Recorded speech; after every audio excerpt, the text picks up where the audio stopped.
Paz do Senhor, meus irmãos, é com muita alegria que estamos dando início ao nosso podcast que tem por nome Eclésia. E o nosso objetivo é aprendermos mais de Deus através da palavra, dos testemunhos que aqui serão compartilhados pelos nossos convidados. E você, fica ligadinho, dá o teu like aqui, compartilha o link com seus amigos, vai lá no grupo, no WhatsApp, compartilha para que possamos alcançar o máximo de pessoas. Esse projeto, ele surgiu do nosso presbítero Everton Samuel, juntamente com o nosso querido pastor Edivaldo Rodrigues, com este objetivo. Pois, este ano, a Igreja Evangélica Assembleia de Deus em Pernambuco, filial Belo Jardim, completa 80 anos de história. Belo Jardim é de Jesus. A terra receber a chuva e as trevas transformadas em luz. Belo jardim é de Jesus, é de Jesus. Meu nome é Anne e estamos dando início ao nosso podcast Eclésia. E hoje contamos com uma participação muito especial para darmos início ao nosso podcast. Estaremos falando sobre a igreja, pois estamos completando 80 anos de história. E contamos com o nosso convidado, ele que coopera junto com o nosso pastor Edivaldo aqui no Templo Matriz, bem como na coordenação das campanhas evangelizadoras, o nosso presbítero Everton Samuel. Mas, senhor presbítero... Você que nos acompanha pelo nosso canal no YouTube e também pelo Instagram, Facebook, enfim, quero saudar a todos que estão nos acompanhando essa conversa. Amém. E esse ano a igreja está fazendo 80 anos de história, não é verdade? É um marco, né, para a igreja em Belo Jardim. E a nossa igreja no estado de Pernambuco ela já tem mais de 100 anos, mas a filial em Belo Jardim, né, completa 80 anos. Estamos um marco, né, para a igreja aqui em Belo Jardim. A igreja tem crescido muito, se desenvolvido muito. E agora esse ano completa os 80 anos, né? É uma igreja que já se aproxima, né, a filial aqui no estado, e daqui a pouco são 90, 100 anos. É uma igreja que tem muita história, né?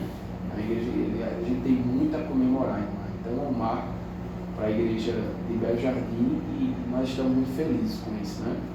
Temos muito a comemorar. Amém. E para darmos início ao nosso podcast, ao nosso primeiro podcast, pensamos, né, em um tema que é bastante pertinente com relação à igreja, que é a missão. Né? A gente sabe que a igreja, enquanto estiver aqui na Terra, ela tem uma missão, né? Na verdade, uma grande missão.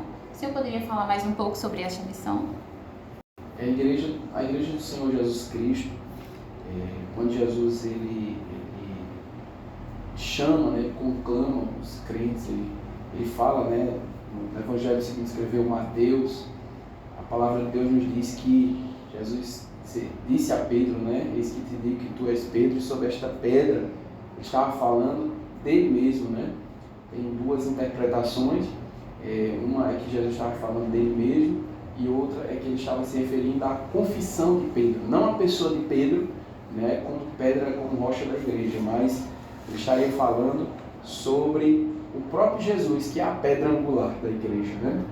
E ele diz: sobre esta pedra, que ele mesmo, edificarei a minha igreja, e as portas do inferno não prevaleceriam contra ela.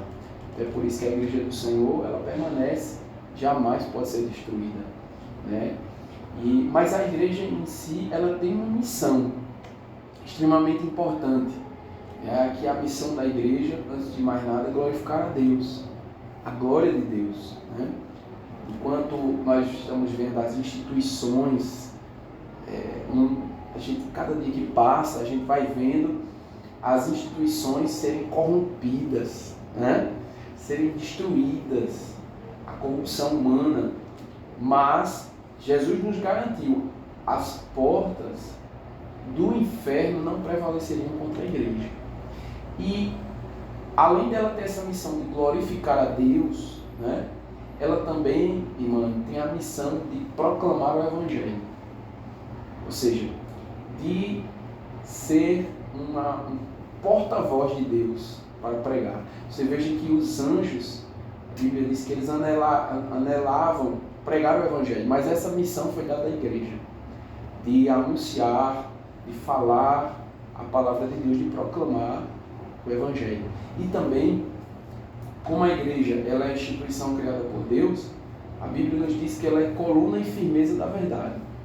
Então, enquanto nós vamos ver as instituições se corrompendo, nós vemos a igreja do Senhor Jesus, a verdadeira igreja, ela sendo coluna e firmeza da verdade.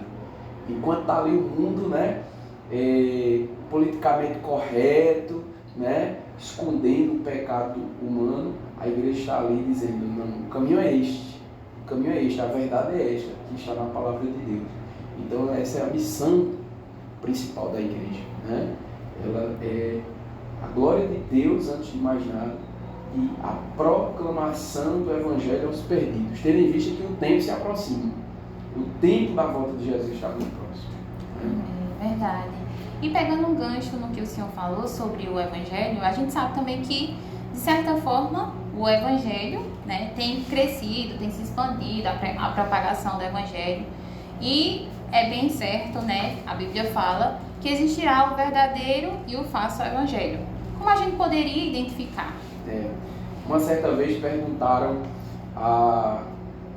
fizeram um grupo, né, de pessoas e eles disseram o seguinte: nós vamos agora ensinar vocês a separar as notas de dinheiro, né, as notas verdadeiras das notas falsas, né? O curso vai ser para você que mexe com dinheiro, você separar as verdadeiras das falsas. A gente sabe que no comércio, né, gira nota verdadeira e nota falsa.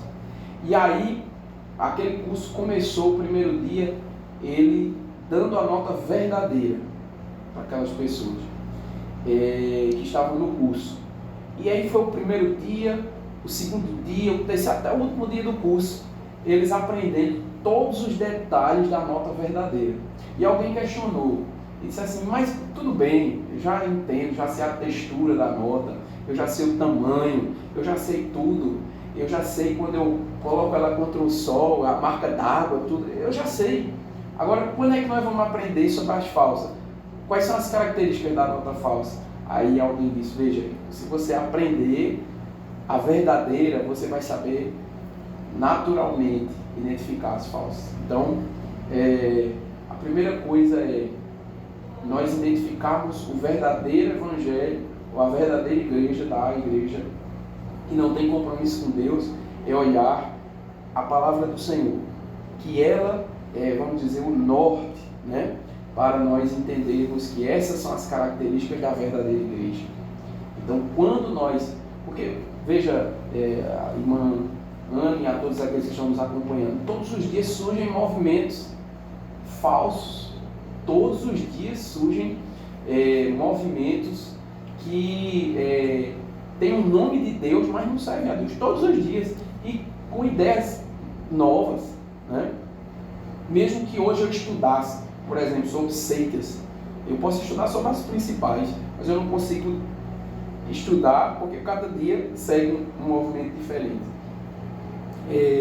Então, mas se eu aprender as características da verdadeira igreja, ou seja, se eu aprender ao que diz a palavra de Deus, né, que está na Bíblia Sagrada, se eu aprender isso aqui, eu consigo identificar as características da verdadeira igreja. E aí consigo separar entre aquilo que é verdadeiro e aquilo que é falso. Então, o primeiro caminho para eu saber o que é verdade é eu conhecer a palavra de Deus. É por isso que muitas vezes quando a gente vai evangelizar, a gente diz, eu particularmente tenho essa prática, eu pergunto: você tem uma Bíblia em casa? Às vezes as pessoas dizem: eu tenho, mas você lê? A pessoa diz: não. Eu digo: olha, faça o seguinte, talvez você não acredite no que a gente está dizendo, então, mas faça o seguinte: leia a Bíblia, pega a Bíblia, leia a Bíblia, veja o que é que a Bíblia diz. Então, você andando por esse caminho, você jamais errará. Então, muitas vezes eu, ao evangelizar, dizia isso: olha, leia a Bíblia e você vai entender que é que Deus quer para você, e você vai enxergar as características da verdadeira igreja, né? Então, esse é o, vamos dizer assim, é o caminho mais certo, é ir pela palavra. E ali você vai saber as características do que é verdadeiro. E a gente percebe também que esses evangelhos, né, que seguem uma linha diferente, eles são meio que deixam a Bíblia de lado, né? Como se a Bíblia ela não tivesse a importância que ela tem. Eles diminuem a importância da palavra, né? Porque a gente sabe que a Bíblia não é só um livro, mas é a própria palavra de Deus, né? É o nosso norte, é o que nos guia, é o que nos dá a direção necessária para a gente viver conforme aquilo que Deus deseja, conforme, né, a maneira correta, o encontrar esse evangelho, né? Então, a Bíblia ela tem essa importância. Exato. Olha, para você ter um entendimento, como eu falei, se a gente se guiar pela palavra não erra, você consegue também identificar a falsa quando ela vai deixando a palavra de lado, que é exatamente o que você falou. Então, a gente vê movimentos que já não tem mais a centralidade das Escrituras como algo basilar, né, para sustentar a fé. Então, há movimentos, por exemplo, que praticamente não existe mais ensino da palavra, né? É dado uma ênfase muito grande nas músicas, dada muito, não que nós sejamos contrários, não, obviamente a música, o louvor, melhor dizendo, ele tem o seu peso, né, dentro do culto cristão, mas há uma ênfase demasiada muitas vezes no louvor, mas não existe mais ensino da palavra, não existe mais quase em alguns locais mais a pregação da palavra de Deus. Na verdade, a Bíblia diz que nos últimos tempos algumas pessoas se acercariam de mestres, né, de pessoas instruídas que concordam com as cobiças delas ou deles, e essas pessoas, a Bíblia diz, se recusarão a dar ouvidos à verdade, entregando-se às fábulas, a histórias, né, a invenções, né, e se recusariam a dar ouvidos à palavra. Por quê? Porque a verdade, ela incomoda, né? Mas Jesus diz, se eu realmente sigo a Cristo, Jesus ele disse, eu sou o caminho, a verdade e a vida. Ninguém vem ao Pai a não ser por mim. Então não há outro caminho. Tem que ser o caminho da palavra. Então, o inverso é verdadeiro. Quando eu vejo um movimento, ele se afastando das Escrituras, deixando as Escrituras do lado, né, é muito perigoso, porque você está se afastando do caminho da verdade. E o que é que vai dizer para mim o que é verdade e o que não é? É a palavra. Então, quando eu me afasto da palavra, eu já perco a referência. Então, esse é o ponto, é perder a referência que é a palavra de Deus. E a gente sabe também que esse evangelho, ele é um evangelho abrangente, né? Ele é um evangelho que alcança a todos. Mas ele é um evangelho que ele tem as medidas, né? A gente sabe que não é de qualquer forma. Exige de nós algo, e é uma palavrinha que eu acho que muitos de nós, pra gente, quando a gente olha que a gente precisa fazer isso, a gente questiona muito, né? É a renúncia, né? O renunciar. Primeiro nós mesmos, as nossas vontades, os nossos desejos, não é verdade? Essa é outra característica da verdadeira igreja, né? Jesus disse, se alguém quer me seguir, ele diz o quê? Negue-se a si mesmo. Tome a sua cruz e siga-me. O Evangelho de Jesus é isso, né? Então, hoje, muitos movimentos, eles seguem uma linha de exatamente o contrário, de não ter a renúncia, né? E muitas vezes o que há é um ajuntamento de pessoas, mas essas pessoas nunca foram, muitas vezes, completamente convertidas. Por quê? Porque não houve uma renúncia. Não há aquilo que Jesus diz, tome a sua cruz e siga-me. Então, ele diz, quem quer me seguir tem que fazer isso, não tem outro caminho. Renunciar ao pecado, renunciar às coisas do mundo, né? Renunciar o meu eu, né? Isso é uma coisa que é um difícil, né, para as pessoas, renunciar os seus próprios anseios, seus próprios desejos para obedecer a palavra. se conformar com a palavra, né? Quando eu digo nos conformarmos, é tomar a forma do que a palavra está dizendo. Então, este é algo que vem acontecendo na sociedade, as pessoas querendo que a Bíblia se amolde a elas, e não o contrário, elas se amoldarem à palavra de Deus, né? Entendeu? E a todos aqueles que estão nos ouvindo, eu acho interessante, irmão, que na verdade Jesus disse uma certa vez que são poucos os que entram pela porta estreita. Então, você que está nos ouvindo, que está nos acompanhando, não procure muitas vezes na maioria, né? No movimento, a resposta, né? Porque Jesus diz que são poucos aqueles que vão acertar com o caminho, mas ele também diz, a porta é estreita, são poucos os que entram por ela, e o caminho largo, né, é aquele caminho que muitos entram por ele, né? Falando também sobre o evangelho, tem a palavrinha que é evangelismo, né, que a gente sabe que é a missão da igreja. O que dizer para aqueles irmãos que às vezes acreditam que o evangelismo não é para ele, que a gente sabe que o evangelismo foi a missão que Jesus nos deixou, né? Foi a última palavra que ele deu aos discípulos, foi a grande comissão. A grande comissão, né? Foi boa a pergunta, uma pergunta extremamente pertinente. E Jesus nos diz na sua palavra, ele diz, ide por todo mundo, pregar o evangelho a toda criatura. Veja que Jesus ele não especifica que grupo deve ir. Ele disse a todos os discípulos, né? Se eu sou discípulo de Jesus, eu estou inserido nesse contexto. Então ele diz, ide por todo mundo, né? Pregar o evangelho a toda criatura. Quem crê e for batizado será salvo, quem não crê já está condenado. Mas essa palavra, ela é para todos. Infelizmente, irmão, alguns conceitos, né, muitas vezes propagados, por isso que eu disse, tudo aquilo que se afasta da palavra, né, começa a haver um desvio. Então, a palavra diz que esta comissão é para todos, mas alguns conceitos que foram propagados, né, é que, por exemplo, a evangelização deve só ser feita pelos obreiros, pelo pastor, né, pelo presbítero, e não por todos os irmãos. Ou o conceito que, por exemplo, só a campanha evangelizadora é quem deve evangelizar. Ou só a mocidade evangeliza, por exemplo. Então, esse conceito ele não é bíblico. O conceito bíblico é que a evangelização ela deve ser feita por toda a igreja. Olha, você imagine, irmã, e a todos que estão nos ouvindo, se nós fizéssemos uma matemática aqui, uma matemática simples, né?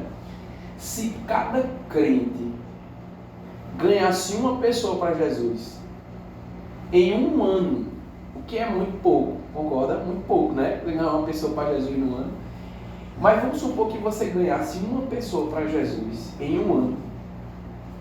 Quer dizer, nós teríamos o dobro de membros a cada ano. O dobro. Avançaríamos como nunca teríamos avançado se eu colocasse no meu coração essa responsabilidade de pregar o Evangelho. Então, o fato é que não estar pregando o Evangelho, e quando eu digo pregando o Evangelho, eu não estou dizendo somente quando nós saímos a campo. Quando, por exemplo, nos domingos ou no culto de evangelização, durante a semana. Não, pelo contrário. Eu acredito muito mais no evangelismo pessoal do que quando às vezes a gente sai a campo. Os dois são importantes, mas o evangelismo pessoal é aquele olho no olho, é o dia a dia, na escola, na rua, na faculdade, onde você está.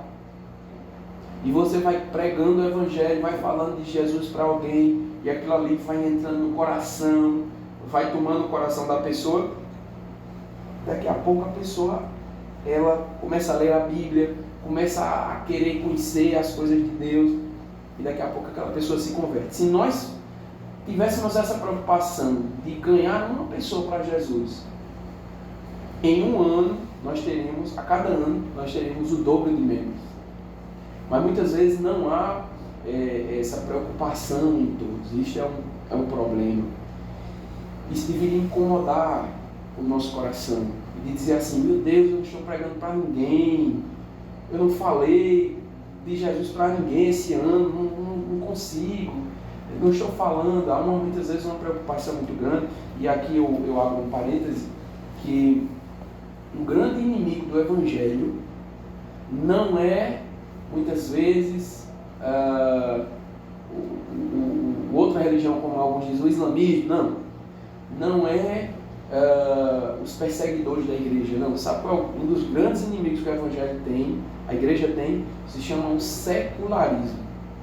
Esse é um dos grandes problemas, onde as pessoas estão muito mais preocupadas com os bens materiais, com o sucesso profissional, com N fatores, e a preocupação com a sua alma ou com a alma dos outros, que pode ser perdida, né, a qualquer momento, em último caso.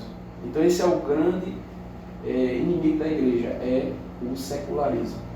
E faz com que as pessoas não estejam preocupadas com isso. Mas se nós entendêssemos essa mensagem de Jesus, que nós precisamos pregar o Evangelho, eu tenho certeza absoluta que Deus, Ele seria muito maior, entendeu? Aquilo que Ele prometeu para nós. Nós veríamos mais salvação, mais libertação. E tem algo que é interessante, eu não sei se a irmã já sentiu isso, mas, e aqueles que estão nos ouvindo, mas quando a gente sai para evangelizar, que a gente prega para alguém, mesmo que essa pessoa não se converta, a gente volta mais fortalecido, né? A gente sente mais, a gente volta para casa mais fortalecido. Um negócio interessante isso. Então isso é até para o bem espiritual da igreja. Ela precisa falar de Jesus. Ela não pode se calar mediante tudo que tem acontecido. Ela precisa falar.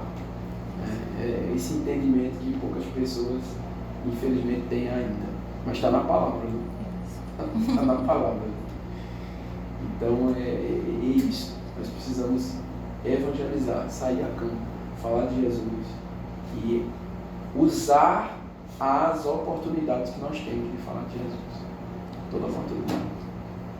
Esse exemplo que o senhor citou é interessante porque às vezes a gente olha para nós mesmos, né? A gente vai, mas a gente olha e pensa, não, eu sou tímido, eu não sei falar, eu não vou conseguir, mas a gente, como cristão, a gente precisa entender que o poder não está em nós, né? Nós somos os mensageiros, né? O poder está na palavra e na ação do Espírito Santo, né? Através daquilo que a gente faz, a gente está ali como semeador, né? Plantando a semente. Quem fará germinar essa semente é o poder que há na palavra que a gente está transmitindo e o Espírito Santo. Sem dúvida, sem dúvida. Deus, ele usa até uma criança, né? Certa vez eu escutei um testemunho de alguém que encontrou um folheto. Aquele folheto que tem um trechozinho da Bíblia, né, deles, que a gente entrega.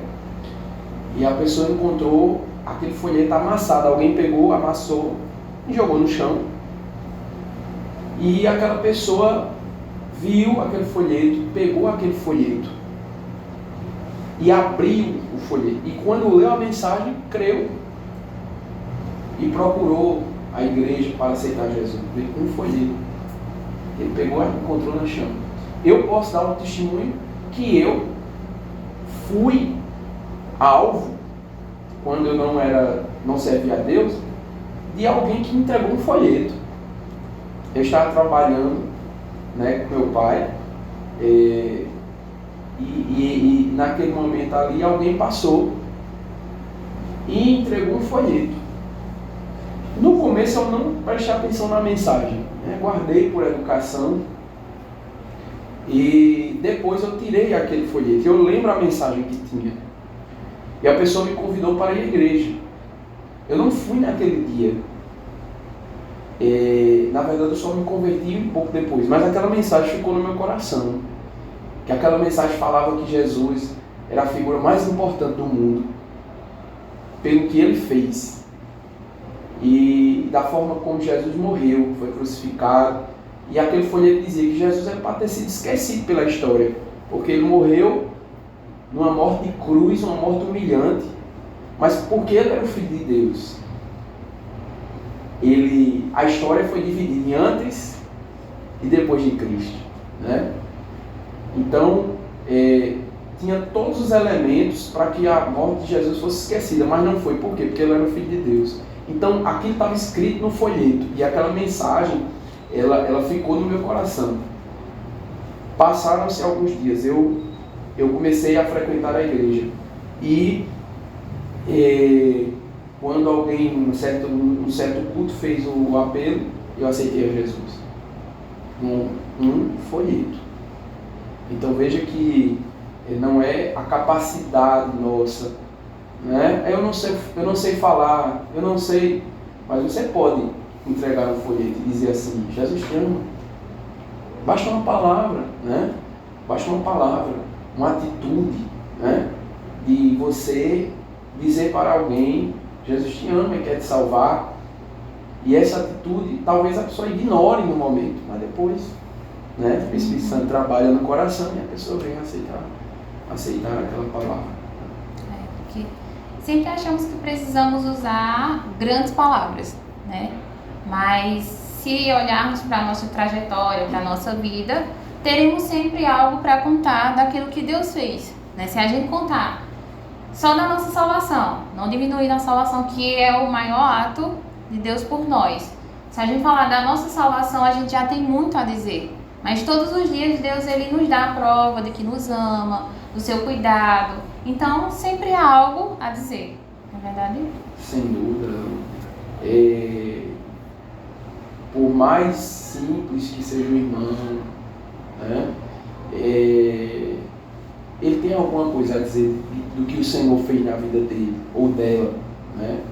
Por mais simples que o irmão seja, ele vai ter alguma coisa a dizer de Deus. Olha, o Senhor me curou, o Senhor me salvou, o Senhor fez isso por mim. Não importa, mas alguma coisa você tem que dizer para Jesus. Uma certa vez, nas minhas viagens para visitar a família, eu passei num local e alguém naquela BR, tem uma casa na BR, mandou fazer uma placa bem grande e botou assim naquela placa, bem grande assim, quem passa dá para ver. Ela disse assim: Jesus, a placa dizia assim, Jesus existe, o Deus existe, eu não me lembro exatamente o que está escrito assim. Ele me curou, porque ele me curou, tem escrito nessa placa. Então sempre que eu passo ali eu veja que alguém que recebeu de Deus teve a ideia, né? Vou fazer uma placa bem grande aqui para dizer que Jesus me curou, que ele existe, que ele é real. Então, alguma coisa nós temos que dizer do Senhor. E muitas vezes o evangelismo também, ele não é só de palavras, né? Mas com as nossas atitudes.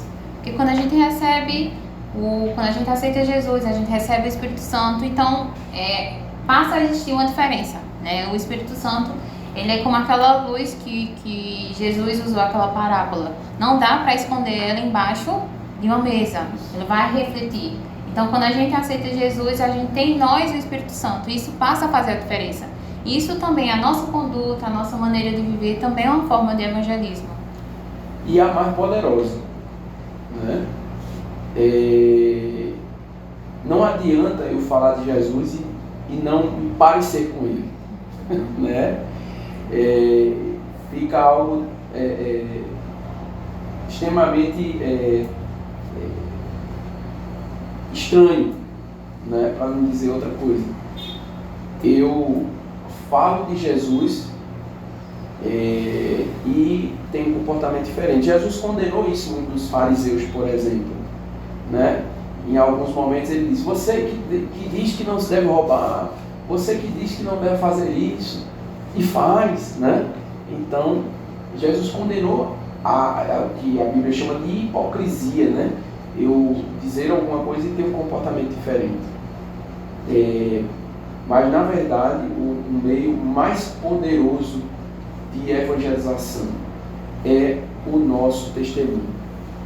Ou seja, a nossa vida com Deus, ela fala muito mais alto do que palavras. Embora que as palavras sejam necessárias, mas a vida com Deus fala mais alto.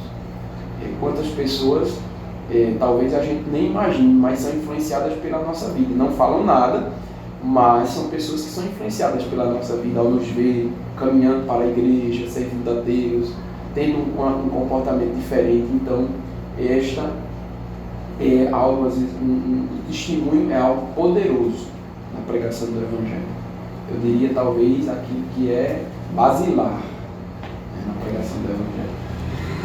E nós somos resultados do evangelismo, né? De alguém que se dispôs a evangelizar a nossa igreja, né? Ela é baseada na história do evangelho, na história do evangelismo, porque alguém se dispôs a vir aqui, pregar o evangelho para alguém, a palavra do evangelho, o poder do evangelho foi penetrando no coração, foi transformando a vida, que teve o desejo de transformar, que outras vidas fossem também transformadas.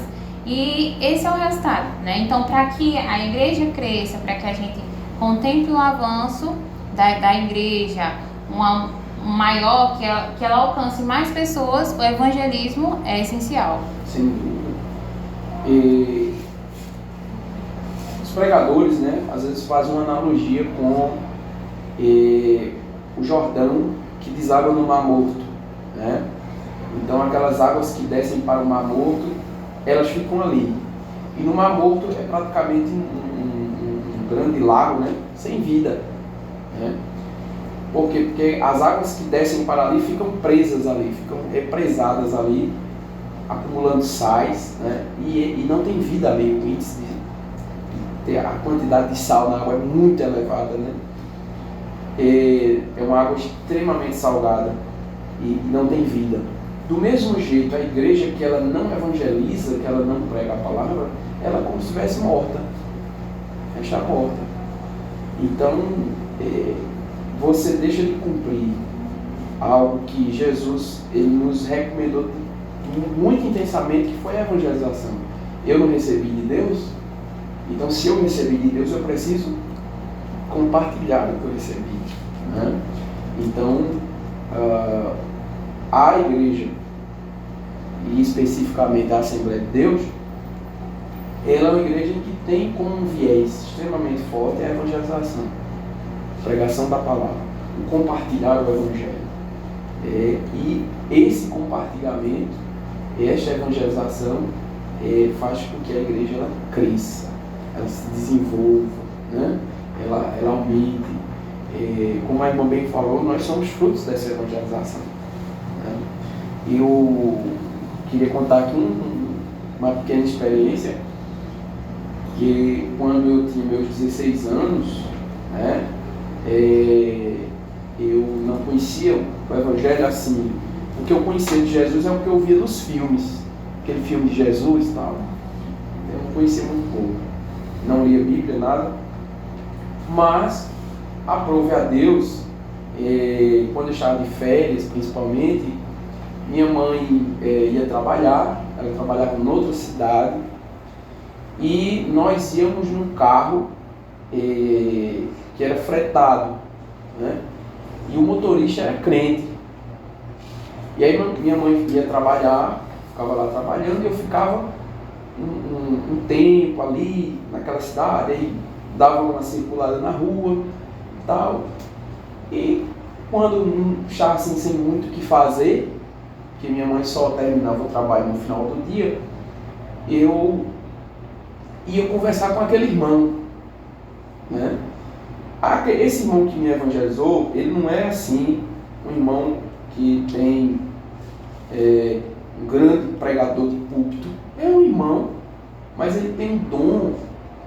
Ele prega também na igreja, prega, mas o dom dele é assim, que ele tem uma habilidade muito grande para evangelizar. Muito impressionante, assim. Ele é calmo, uma pessoa bem calma, bem tranquila, né? Mas tem assim um dom de Deus assim para assim, um jeito, né, para falar. E aí eu procurava ele. E nós sentávamos ali e conversávamos por horas. E ele pegava a Bíblia. E eu perguntava a ele, ô irmão, e isso? Aí ele, vou mostrar na Bíblia. Ele pegava a Bíblia, vou mostrar, leia aqui. Aí vai abrir a Bíblia assim, pra mim. Aí dizia, ó, leia aqui. Aí eu, deixa eu ver. Aí pegava aqui. E lia uma vez, lia duas, para ver se era mesmo o que ele estava dizendo, né? Li o contexto, para ver se não estava fora do contexto, né? Aí eu li o texto todo, mas é mesmo, verdade. E ali a palavra de Deus foi entrando no meu coração. Muitas vezes esse irmão pregava para mim. Até o dia em que eu fui entendendo a palavra, eu fui entendendo o que o Evangelho estava querendo dizer, e um dia eu estava na casa de um parente e ele foi passando. E eu dei com a mão assim, irmão, o senhor está indo para onde? Aí ele disse, estou indo para a igreja. Eu digo, peraí que eu vou também. Quer dizer, nem no dia que eu aceitei Jesus, não foi ninguém que me chamou. Foi eu que, entendeu? A palavra já abriu meu coração. Então, a forma daquele irmão foi algo muito simples no dia a dia. Ele sentava, às vezes assim, próximo ao carro, ele era motorista, pegava a Bíblia e ia me mostrando. Simples, simples, simples. Não por força e nem por violência. Também. Não era forçado a nada. Era algo que eu que procurava. Entendeu? Então, não tinha forçação de barra nenhuma. Era ele que sentava ali e ia me mostrando a palavra. E a palavra foi entrando no coração. Então, aí aceitei Jesus. Porque o Evangelho é isso, né? Ele é simples. Muito né? simples. Ele, de forma simples e profunda, ele vai transformando a vida, ele vai trabalhando em quem nós somos, no nosso coração, na nossa maneira de viver, né? Até que a gente alcança a Jesus, né? Então, quando a gente prega o Evangelho para alguém, por mais simples que pareça, por mais que talvez a gente pense que aquilo não valeu de nada, né? A semente está ali. E cabe a nós insistir e orar, né, para que aquela semente ela germine e se torne uma bela árvore e venha a dar frutos. E a gente venha glorificar o Pai através dessa vida, né, e apresentar a Jesus essa vida que foi semeada. Sim. O irmão falou uma coisa assim bem interessante. Nós não podemos desistir de pregar o Evangelho.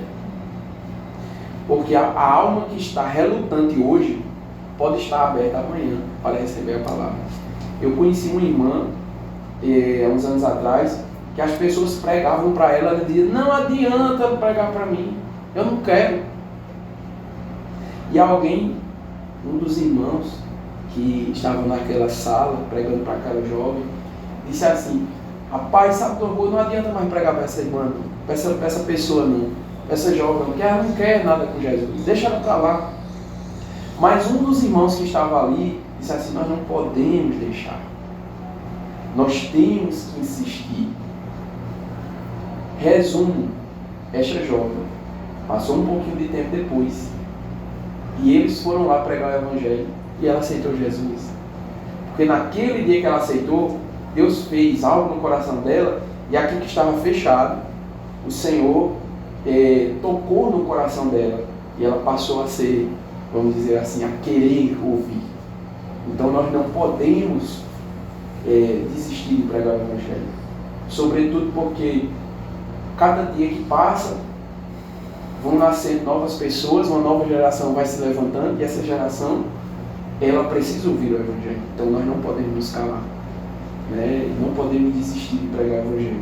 Hoje talvez alguém esteja rejeitando. Você que está nos ouvindo, nos acompanhando, talvez alguém você prega para alguém e alguém está rejeitando, não quer saber. Óbvio que a palavra de Deus, ela nos diz que nós não devemos lançar pérolas aos poucos, mas não desista de pregar o Evangelho. Ore por essa pessoa, peça a Deus para que Deus lhe dê uma oportunidade. Deus vai lhe dar uma oportunidade e nessa oportunidade você vai falar do Senhor Jesus. Se esta pessoa não quiser de jeito nenhum, mas alguém vai querer, então nós não devemos desistir de pregar a palavra do Senhor. Para a gente encerrar, a conversa está muito boa, esse tema é muito, muito bom. Para a gente encerrar, gostaria que o senhor deixasse uma mensagem mais específica para aqueles que já foram alcançados pelo Evangelho, né, mas ainda tem essa timidez em pregar, em transmitir o Evangelho, e também para aqueles que talvez nos ouvirão e já ouviram o Evangelho, já conhecem, né, de ouvir falar, de ver, mas ainda não tomaram a sua decisão. Para aqueles que já foram alcançados, né, pelo Senhor e que de repente estão parados no quesito pregação, né, no quesito evangelho, eu quero dizer para esses irmãos, esses queridos irmãos e irmãs, que é o desejo de Deus que nós falemos da sua palavra, mas ainda mais é uma obrigação. Veja que Paulo, o apóstolo Paulo, ele diz assim: ai de mim se não pregar o evangelho. Então vai ter dias que você vai sair extremamente animado, mas vai ter dias também que você vai estar saindo de casa extremamente abalado, sem querer sair de casa para falar de Jesus. Mas mesmo assim você tem que entender que a sua obrigação é a minha obrigação. Paulo diz isso: é a minha obrigação. Eu tenho que fazer. E lá na frente Jesus vai dar força a você. Se você estiver sem forças, vá, pregue a palavra. Porque Deus é o desejo de Deus. E Deus tem a recompensa no final, quando nós vamos descansar com o Senhor. E para aqueles que estão ouvindo, mas não tomaram a sua decisão, eu acho interessante que muitas vezes a gente está no culto e é feito um convite e alguém diz assim: hoje não, né? Hoje não é meu dia. E eu quero dizer para você que corra para Jesus. A Bíblia diz: buscai ao Senhor enquanto se pode achar, invocai enquanto Ele está perto. Você não sabe o dia de amanhã. Amanhã pode ser tarde demais. Busque ao Senhor hoje, porque hoje é o dia. Onde você estiver, né? Busque ao Senhor. Você está ouvindo a palavra do Senhor, você não sabe o dia de amanhã. Talvez não haja nenhum amanhã para você. Mas aceite a Jesus hoje. Abra o seu coração. A Bíblia diz: se ouvirdes a sua voz, né, não endureçais o vosso coração. Né? Siga Jesus. Algumas pessoas, irmã, dizem assim: mas eu ainda cometo determinadas coisas, né? Eu ainda faço isso, eu não tenho condições de ir para servir a Deus. Eu diria o seguinte a essas pessoas: quem liberta é o Senhor, né? Quem liberta é Jesus. Eu conheci um irmão que esse irmão ele bebia muito e ele aceitou Jesus. Mas nos primeiros dias da fé dele, ele deu umas falhadas, né? Ainda bebeu nos primeiros dias. E alguém chegou para ele e disse assim: olha, deixa a igreja, não vá mais não, porque você está envergonhando a igreja. E ele deixou de ir. Mas ele teve um sonho. Uma noite Jesus apareceu para ele um sonho e disse assim a ele: tu és meu. No sonho, um homem branco. Ele interpretou que era Jesus, né? E disse assim para ele: tu és meu. Quando ele acordou, aí ele entendeu. Ele não podia deixar de ir para a igreja. Com pouco tempo, aquele homem estava liberto da bebida. Jesus libertou. E hoje ele serve a Deus. Já tem, eu acredito que seguramente deve ter mais de 10 anos já isso. E ele hoje está servindo a Jesus. Jesus libertou ele daquele vício terrível. Então, você que está ouvindo a palavra, você que está ouvindo essa palavra, aceite e ainda não tomou sua decisão. Tome sua decisão hoje, porque o Senhor tem um plano na tua vida. Amém. Que bênção, né? Quero agradecer a sua presença no nosso primeiro podcast e foi uma bênção, né? E o nosso convidado ele também tem uma missão, né? Encerrar com uma oração, agradecendo a Deus por este momento e encerrando. Amém. Vamos orar. Eu quero agradecer a nossa irmã Ana, toda a equipe de mídia, ao nosso pastor Edivaldo Rodrigues, né, que que nos dá, né, esta oportunidade, essa confiança para conosco. E vamos estar orando neste momento. Se você puder, feche os seus olhos. Nós vamos orar ao Senhor. Amém? Vamos orar? Senhor, nosso Deus, nosso Pai, nós te louvamos, Senhor, te bendizemos, te agradecemos por este momento onde estamos compartilhando a Tua Palavra. Senhor, abençoa toda a Tua igreja, abençoa, Senhor, aqueles que estão nos ouvindo neste momento, toca nos corações, Senhor, abençoa aqueles que estão nos ouvindo, que o Senhor abençoe o nosso pastor presidente, nosso pastor local, pastor Edivaldo Rodrigues, e toda a Tua igreja. Senhor, visita os corações, este meio de comunicação, Senhor, possa estar tocando os corações, despertando aqueles que já Te conhecem, Senhor, para falar o Teu Evangelho, e aqueles que ainda não Te aceitaram, Senhor, que venham aceitar agora de coração a Tua Palavra, entregar as suas vidas nas Tuas mãos, Senhor, e que o Senhor possa estar abençoando estas vidas, em nome de Jesus. Amém.